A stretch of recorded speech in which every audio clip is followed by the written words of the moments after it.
नमस्कार, मैं हेमंत कृष्ण द संकेत लाइव में आप सभी का स्वागत करता हूं। मेरे साथ पूर्व विक्रांत आज पुनः डॉक्टर ओम प्रकाश मिश्रा जी मौजूद। जी नमस्कार। चुनाव का तीसरा चरण, उसी पे चर्चा करना चाहते हैं और ऐसे वक्त में कर्नाटक का सेक्स स्कैंडल पूरे देश में चर्चा का विषय बन चुका है। पूर्व प्रधानमंत्री देवेगौड़ा जी जो कर्नाटक से आते हैं, उनका पौत्र रमन्ना वहां के हासन से सांसद है और प्रत्याशी भी है। वहां चुनाव समाप्त भी हो गया है। बलात्कार का, कुकृत्य का तमाम वीडियो जो हजारों में है, वो सोशल मीडिया पे चल रहा है। पता तो यहां तक लग गया है डॉक्टर साहब जी कि वो विदेश भाग गया है और उसमें पुलिस ने एफआईआर दर्ज की है और नोटिस भी जारी हो गई है। एसआईटी की जांच भी शुरू हो गई। लेकिन एक बात उसमें जो कहना चाहता हूं जी कि इतनी बड़ी घटना सेक्स स्कैंडल का जिन धाराओं में मुकदमा हुआ है वो बहुत कम है। कुछ धाराओं में तो 2 साल की सजा है, जो एक धारा ऐसी है जिसमें 7 साल की सजा है। मैं कहना चाहता हूं कि जो ये सेक्स स्कैंडल का वीडियो सोशल मीडिया पे वायरल हो रहा है, कहीं ऐसा तो नहीं कि जांच तक ये सब फेक वीडियो में आ जाए, जैसा कभी गृह मंत्री जी का फेक वीडियो बताया जा रहा है, उस पर भी एफआईआर हो गई है, उस पर भी कार्रवाई चल रही है। इस पर क्या कहना? राजनीति में कुछ भी संभव है। ये सोचना, जैसे कि आपने कहा कि ऐसा ना हो कि ये फेक वीडियो के रूप में आ जाए, आ सकता है। इसमें जितना दोष जो भाग गए हैं, जो दोषी हैं रमन्ना जी, जितना दोष उनका है उससे कम दोष वहां की सरकार का भी नहीं है। जी, उसे अभी तक कोई कार्रवाई नहीं की। और ऐसे लोगों के ऊपर तो एनएसए लगना चाहिए, हल्की फुल्की धारा नहीं, कम से कम 5 साल लगना चाहिए। 500 लगना चाहिए, कम से कम 5 साल वो जेल में रहें, जमानत न हो। ऐसे लोगों को तो ऐसा होना चाहिए ना। हाँ। आपको पता है 2976 वीडियो क्लिप्स हैं जी, लगभग 3000। हाँ। ये कोई मामूली बात है, कोई मामूली घटना है? लेकिन आज राहुल गांधी ने जी मोदी को घेरा है, हाँ, भारतीय जनता पार्टी को घेरा है जी, कि वो कैसे देश से बाहर चला गया, जबकि सरकार उनकी है कर्नाटक। देखिए, देश से बाहर कैसे चला गया इसका कुछ प्रोसेस है। देश से बाहर कैसे, आपने उसके खिलाफ सख्त एक्शन कुछ लिया ही कहाँ है? एक सिंपल से एफआईआर दर्ज हो गई। कर्नाटक सरकार को लेना चाहिए था। कर्नाटक सरकार की जिम्मेदारी थी। वहाँ कांग्रेस की सरकार है। हाँ। तो कांग्रेस अभी तक क्या कर रही है? कांग्रेस भी बराबर की दोषी है इसमें सिर्फ मोदी के ऊपर आरोप गढ़ देने से कुछ नहीं होने वाला है। एकदम नहीं। मोदी का उनके साथ जो अलायंस है वो पॉलिटिकल अलायंस है। उनका परिवार क्या कह रहा है, उनकी पार्टी क्या कर रही है, उनसे तो मोदी को नहीं, कोई मतलब नहीं, बिल्कुल नहीं। जबकि इस मुद्दे पर कांग्रेस पार्टी बीजेपी को घेर रही है, मोदी घेर रही है। सबसे ताजुब बात यह है कि 26 अप्रैल को वहां चुनाव होते हैं। 28 अप्रैल को एक महिला जो मेड का काम करती थी वो एफआईआर दर्ज कराती। हमको तो लगता है ये प्लान वे में तैयार किया गया स्क्रिप्ट। हो सकता है। आखिर सब कुछ संभव है। अगर ये करना ही था तो 26 से पहले किया जाता जी। जबकि जो हमको सूचनाएं प्राप्त हैं उसमें इस टाइप की वीडियो की जानकारी 6 महीने पहले से थी। वहां की सरकार को भी थी और भारतीय जनता पार्टी हाईकमान को भी थी। तो कर्नाटक में जो कांग्रेस सरकार वो क्या कर रही है? कुछ नहीं, कुछ नहीं किया। तो राहुल गांधी जी क्यों आरोप लगा रहे हैं? उद्देश्य से कैसे? वो गलत लगा रहे हैं। मेरे पास इसकी तारीख है। लॉ एंड ऑर्डर का मसला राज्य का होता है। बिल्कुल। और वो कर्नाटक सरकार बिल्कुल की है। हाँ, देखिए, जब वो एयरपोर्ट से कोई भी आदमी तभी रोका जा सकेगा जब सामान्य व्यक्ति होगा। हाँ, वो सांसद है। और दूसरा, आपकी इंटेलिजेंस क्या कर रही थी प्रदेश सरकार की? उसने क्यों नहीं ये नोटिस भेजा कि इनको एयरपोर्ट से बाहर न जाने दिया जाए? इसके लिए वो सीबीआई की जो अब एसआईटी गठन हुआ, ये काम पहले भी हो सकता था। एसआईटी गठन तो तब आपने किया है कि वो बाहर चला गया। जब देश में था आप पहले चले जाते ना, इसको देश से बाहर नहीं जाने देना है। जब आपको खबर लगी, जब एफआईआर हुई। हाँ, 8 दिसंबर 2023 को भारतीय जनता पार्टी के एक नेता ने भारतीय जनता पार्टी के प्रदेश अध्यक्ष को सूचना दी कि इस तरह का यहाँ स्कैंडल चल रहा है, इसकी क्लिप हमारे पास भी है, आपको मैं भेज रहा हूं, इनके साथ अलायंस मत कीजिए।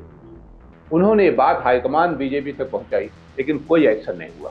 प्रधानमंत्री मोदी जी चुनाव प्रचार में गए, उसके साथ खड़े हुए बराबर के साथ में रमन्ना के साथ, और कहा कि इनको वोट देने का मतलब है मोदी को वोट देना, मोदी को ताकतवर बनाना, मजबूत बनाना। हाँ, तो ये है, जानकारी उनको भी थी। लेकिन एक बात यहाँ ये हो रही है कि जहाँ बेटी बचाओ बेटी पढ़ाओ का नारा चल रहा है जी, वहाँ जिनसे उन्होंने अलायंस किया है जी, हम तो समझते हैं कि देश का सबसे बड़ा स्कैंडल है। बिल्कुल। और बीजेपी को तो मैं देख रहा हूँ शुरू से बलात्कार के मामले में फांसी चली आई है और उनके साथ गुदेरा। ये अलग बात है कि अदालती कारण से अपने बगल में उन्नाव है, हाँ, वो भी बीजेपी का विधायक रहा जी, हाँ। तो बीजेपी भी इससे देखिए, खाली भाषण देना कि हम मातृ शक्ति का वंदन करते हैं, इससे कुछ नहीं होता है। आप अंदर से क्या है, बाहर से क्या है, ये भी तो समझ में आवे। इसको अगर मैं इस तरह कहूं कि इस सिरे से उस सिरे तक सब सरीके जुर्म हैं, इस सिरे से उस सिरे तक सब सरीके जुर्म हैं, आदमी या तो जमानत पर रिहा है या फरार है। फरार हो गया वो, तभी 400 पार हो जाएंगे। हाँ, अब है क्या कि वहां इलेक्शन तो हो गया, अब मान लीजिए वो जीत भी गया तो क्या होगा? हम तो डॉक्टर साहब एक बलात्कारी सांसद बन जाएगा। हम तो ये कहना चाहेंगे जी कि मोदी जी ये बता रहे थे जी कि कांग्रेस की सरकार आई, हाँ, तो मंगलसूत्र बिक जाएंगे, हाँ, मंगलसूत्र पे कब्जा कर लेगी। लेकिन इसलिए तो मंगलसूत्र सरकार आई तो मंगलसूत्र टूट गए, सब तमाम सबके टूट गए मंगलसूत्र। मतलब वहां की ये तो मंगलसूत्र बना बलात्कार हाँ का किस्सा है। बिल्कुल है। और भाग गया मासूम। हाँ। हमारा रात को 3:30 बजे 3:30 भाग गया यहाँ से। और महिलाओं की संख्या उसमें सैकड़ों की तादाद में है। एकदम विभिन्न अलग अलग एज ग्रुप की है, जवान से लेके बूढ़ी तक, मेड तक, हाँ, सब उसमें। क्योंकि कंप्लेंट जो की है तो मेड ही थी, उन्हीं की मेड थी। और मेड ने रो रो के बताया कि हमारे परिवार के ऊपर इतना दबाव पड़ा, प्रेशर पड़ रहा है कि ये कर देंगे वो कर देंगे। ये कौन कर रहा है? अच्छा, बड़ी बात डॉक्टर साहब ये है कि वो पेशे से इंजीनियर है, हाँ, और उसकी 35 साल है। हाँ। हमें थोड़ा सा कभी कभी एक बात ये लगता है कि उसकी उम्र 33 साल है, शादीशुदा है, हाँ, है, राजनीति में है, हाँ, और उसका परिवार राजनीति में बहुत बड़ा है, हाँ, बिल्कुल है।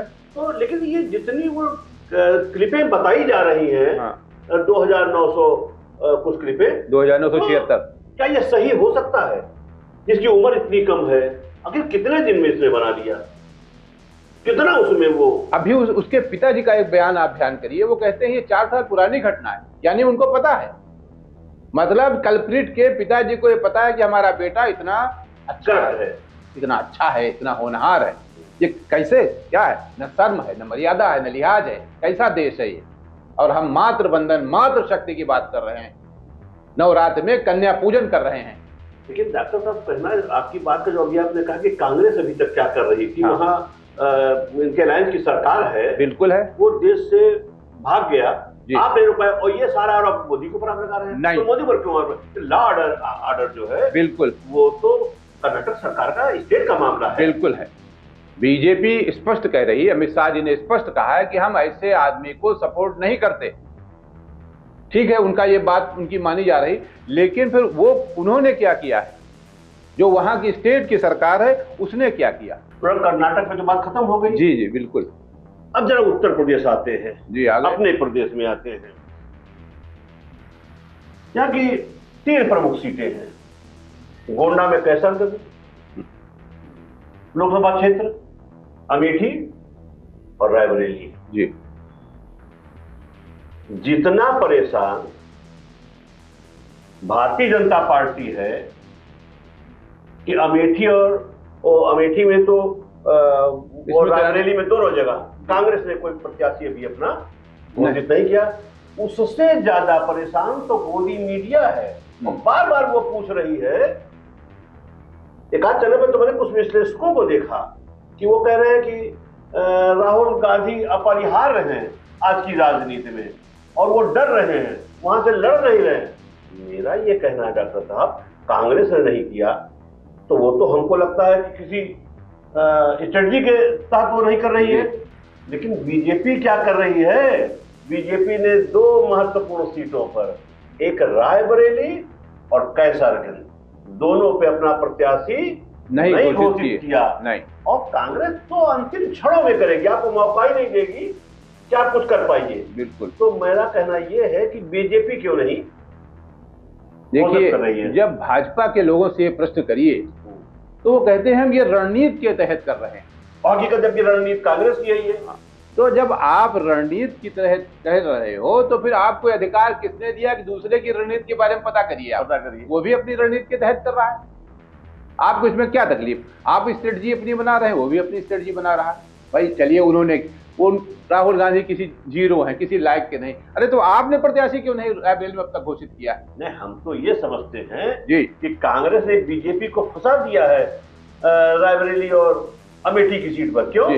उनके यहाँ जो कुछ होगा वो तय हो गया होगा। कांग्रेस में सब तय है, सब तय है कि अंतिम क्षणों में किसको उतारना है। बिल्कुल। लेकिन अगर मान लीजिए 3 तारीख को अंतिम दिन 3 बजे 2 बजे पर्चा दाखिल कर दिया, आप क्या करोगे? आप किसको पर्चा दाखिल कराओगे?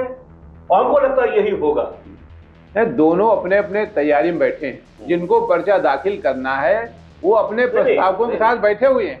ये मेरा मतलब नहीं है जी। जैसे मान लीजिए खड़गे जी का भी नाम चल रहा है। अगर अमेठी से खड़गे जी लड़ गए तो उनके विरोध में किसको बीजेपी खड़ा करेगी? बिल्कुल, वो तो पक्का हो गया वहां पर। हो गया। एक चीज अब बचा रायबरेली जी। अगर रायबरेली से मान लीजिए कि उनके जो चचेरे भाई वरुण गांधी ये आ जाते हैं तो क्या होगा? तब क्या होगा? ये तो अंतिम क्षणों में भाई वहां से भाई बहन दोनों में से कोई एक लड़ सकता है। वरुण गांधी भी लड़ सकते हैं और प्रियंका गांधी भी लड़ सकती है जी। तो ये भी बीजेपी को तैयार रखना पड़ेगा। बिल्कुल। देखिए, अपने अपनी गोटे सब तैयार किए बैठे हैं, प्रतीक्षा एक दूसरे की कर रहे हैं कि पहले वो आवे तो हम ले आवे दूसरा। अब किसको ये मौका मिल पाता है चेंज करने का, ये अलग की बात है। एक चर्चा ये भी है जी, कैसरगंज सीट से उनका टिकट नहीं फाइनल हो रहा है जी। मुलायम सिंह की बहू अपर्णा यादव को भी जी कैसरगंज से लड़ाया जा सकता है।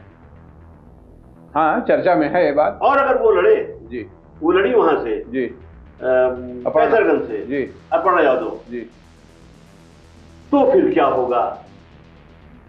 पहलवान सांसद का मृत्युभूषण सिंह का सवाल आपका बहुत जबरदस्त है, बहुत जोरदार, लेकिन ब्रजभूषण शरण भी ऐसे चुप बैठने वाले नहीं। अगर अपर्णा यादव भाजपा से आ गई तो फिर वो समाजवादी पार्टी, यही मैं कहना चाहता हूं, ये आप जान लीजिए। नहीं, समाजवादी ने उनको कह रखा है आ जाइए। तुरंत आ जाएंगे। तो हमारे ख्याल से तो वो ऐसे ही कांटे की लड़ाई हो जाएगी जैसे अमेठी की और रायबरेली की हो रही। तो उत्तर प्रदेश की ये 3 महत्वपूर्ण सीटें जी परसों शाम तक, 3 तारीख तक जी बहुत चर्चा में रहेगी, बहुत खास रहेंगी। और इस पर हमको लगता है कि सारी गोदी मीडिया इसी में लगी रहेगी। तो हम समझते हैं कि आज चर्चा यहाँ खत्म किया जाए। जी, नमस्कार।